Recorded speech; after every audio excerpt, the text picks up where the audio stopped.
Hi. നമ്മുടെ രാജ്യത്തിന്റെ സാമ്പത്തിക മേഖലയിൽ എപ്പോഴും പലതരത്തിലുള്ള മാറ്റങ്ങളാണ് സർക്കാർ കൊണ്ടുവരുന്നത്.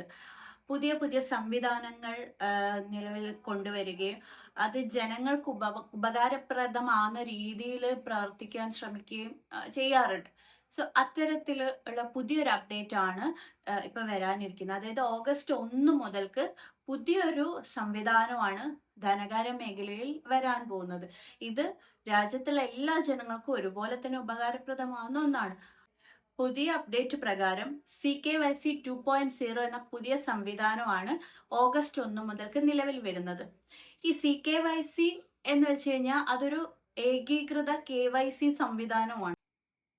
Central no your customer. ഇതാണ് CKYCയുടെ ഫുൾ ഫോം.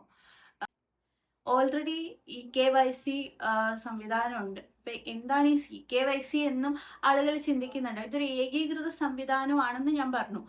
അതിൻ്റെ അർത്ഥം എല്ലാ ധനകാര്യ സ്ഥാപനങ്ങളിലും ഒരുപോലെ ഈ ഒരു CKYC ഉപയോഗപ്രദമാക്കാൻ പറ്റും. അതായത് ഇതൊരു ഒറ്റ ഡിജിറ്റൽ ഡാറ്റാബേസ് ആണ്. അപ്പം നിങ്ങൾ ബാങ്ക് ഇടപാടുകൾക്കും അല്ലെങ്കിൽ നിക്ഷേപങ്ങളുടെ കാര്യങ്ങളിലാണെങ്കിൽ പോലും ഇത് ഒരൊറ്റ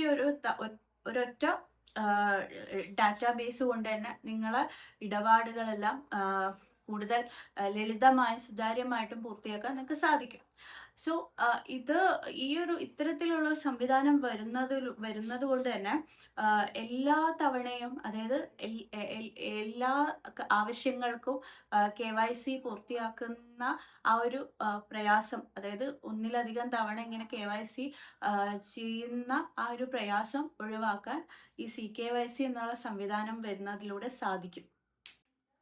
ഇപ്പൊ പുതിയ സംവിധാനത്തിലൂടെ നിങ്ങൾ KYC ചെയ്യുമ്പോൾ ഒരു 14 അക്ക നമ്പർ നിങ്ങൾക്ക് ലഭിക്കും.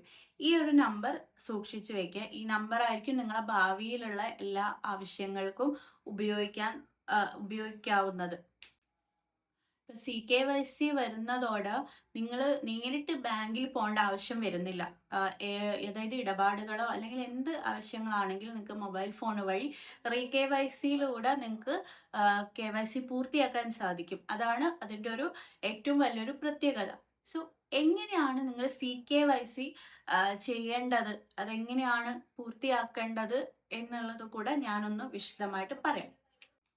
അതായത് ഓൺലൈൻ KYC ഓപ്ഷനാണ് നിങ്ങൾ പൂർത്തിയാക്കേണ്ടത്. ഇത് നിങ്ങൾക്ക് നെറ്റ് ബാങ്കിങ് വഴി അല്ലെങ്കിൽ ഓൺലൈനായിട്ട് നിങ്ങൾക്ക് ഇത് പൂർത്തിയാക്കാൻ സാധിക്കുന്നതാണ്.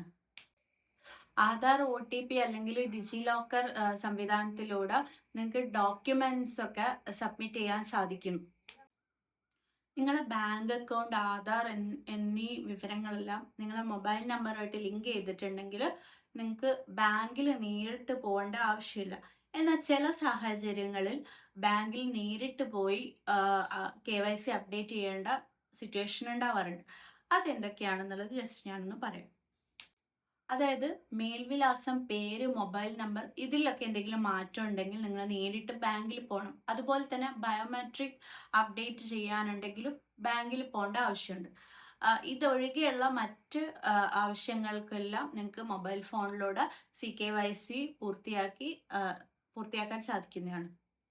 ബാങ്ക് അക്കൗണ്ടുകൾ, ഡിമാറ്റ് അക്കൗണ്ട്, മ്യൂച്വൽ ഫണ്ട്, ഇതെല്ലാം ഇത്തരം കാര്യങ്ങളെല്ലാം ഉപയോഗിക്കുന്ന ആളുകൾ ആണ് നിങ്ങളെങ്കിൽ തീർച്ചയായിട്ടും CKYC സംവിധാനം ഉപയോഗപ്പെടുത്തണം.